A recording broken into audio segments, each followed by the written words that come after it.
Thanks for listening to JLBmornings.com. This guy has been busy alongside legendary actors Forrest Whitaker and Robert De Niro in the new movie Freelancers. Also, after a long, drawn-out battle with his label Interscope, he's finally working with his forthcoming album, Street King Immortal, which features artists like Alicia Keys, Dr. Dre, Adam Levine, Chris Brown, and Eminem. And he says Street King Immortal is one of his best yet. Y'all throw it up for the one and only 50 Cent in the building. Oh, hey, good morning. Good morning. What up, dog? Baby? How you doing?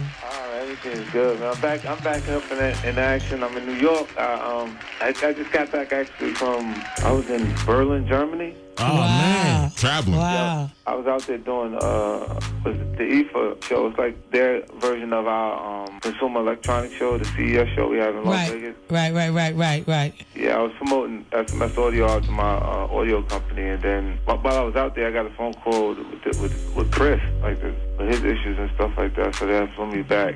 You know what's really amazing? We've had several opportunities to interview you, and I admire all your works and everything that you've done and how you continue to be able to bless, to reinvent yourself. One of the things that really stand out with me when you talk about your relationship with your grandmother and all of that, and this new project that you got going on, you say this is the best ever. Tell us about that. Yeah, I feel good about it.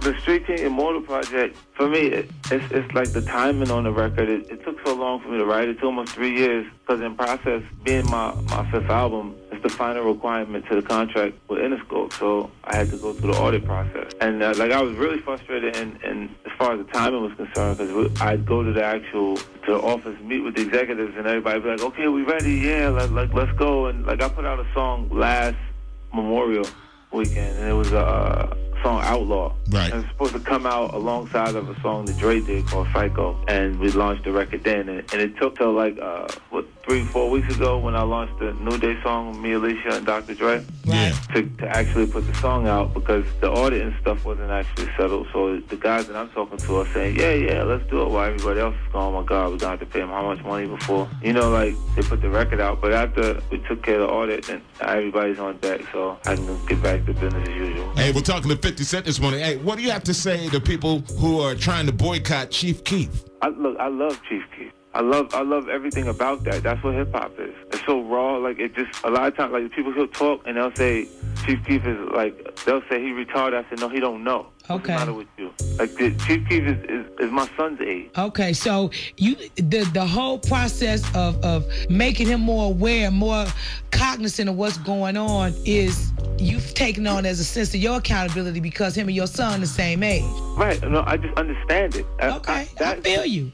He's what my son would be if I didn't make it in the neighborhood. Wow. And influence in it, and really embracing what's actually there in the environment. Because that's what's there for him. So when you look at that room, take a good look at that room too, because I hope you even hear this interview, because he needs to know the police is looking at that room. Yeah. And you know what? That's the thing. Every one of those clips that he's in with his homeboys in the background, they be looking at all of them. Yeah. So they figured that one of them boys that's in there, if it ain't him, it's one of them boys in that room. Yeah. That's involved in what's happening. So it just overall, I think because I reached out to him to talk to him. How did he react when you reached out to him? He was excited. Yeah, because everybody loves somebody that they can actually look at as being. You know what I mean? Chief Keef look at you like the streets. You know what I mean? Like, yeah. You part of the streets, so you part of that family, so there's no real negative mind state when he talking to somebody from the streets. Right, and it's like what Lupe is saying, like Lupe Fiasco, the things that he's been saying, he's always been like a conscious artist, being like a socially conscious artist. But you don't openly keep saying that to someone when they don't have anything that they ID with you. Okay, so I feel you. Eventually they just go, why are you talking about me anyway? Yeah, why? And people have to feel, like Foolish said, a sense of connection before I can even try to be relatable or even sit down across the table. Lupe told us Lupe told us as we was in the club and we got into it with some cats, he wouldn't even help me fight. He feels that that's the way to approach everything. And Chief Keef, I understand that, but his opinion does not matter, and he's speaking personally on this person. Okay, so I got entertainment you. out of it. His concept or the way he feels about life is his business. Right. Okay. You know what I'm saying? Like, when you talking about a person personally, when you talk, I know you don't feel like he feels like he's talking about culture and things that are going on in the environment in Chicago or whatever, but he's pinpointing this particular person when he makes the statement. That's why the boy is saying, man, I see I'm gonna slap you in the face. Right. Because you keep feeling like you keep talking about me. I ain't said nothing about you. And then how's it look for Lupe to say, oh, you know what? I'm done with rap now. After this beef, I'm done. Because he didn't want any confrontation in the first place. Exactly. And rap is sort of about confrontation. So if you can't handle it's been that. about competing, battling. It's not about confrontation in the street. Right. Well, let me ask you a question. Let me shift gears here. I just want to know, the next time you come to the D, you know that song you and Lover Rance got? I just want to know, can you really, do what you say you could do? You can do it. Okay, now listen. Now, you know I'm going to hold you to that. I really want to see if you could beat it up like that. Hell, I'm serious.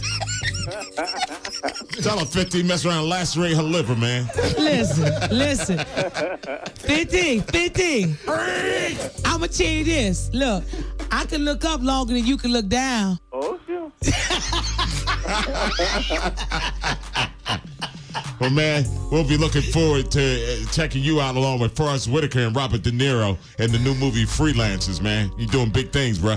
Yeah, I mean, I'm excited, man. The project's working out for me, man. It's just that, it's like really, like the thing you said to me about Chief Keef, the reason why I think it's so important that they receive opportunities when it's that raw. You see what they do for the music video? They just turned it on in his grandmother's living room. Right. You know what I'm saying? It's raw. It's raw. It's showing what, like, the effects of when you don't actually have, like, what goes on in these different environments when there's nothing there to create a different influence. I got you. And you know what I mean? And the beauty of hip-hop culture is it provides the opportunity for so many people from different walks of life. Like, there may not be the income that they'll be receiving right now. There will be no other way for them to have it outside of having that song. And you know what, dog? You sound exactly like Stevie Wonder when you be talking, dog. I swear, you remember the old school way Eddie Murphy used to say Stevie Wonder be talking? It's like you take your time. Full of knowledge. And at the same time, you control like millions listening. So you take your time and you talking to a million people.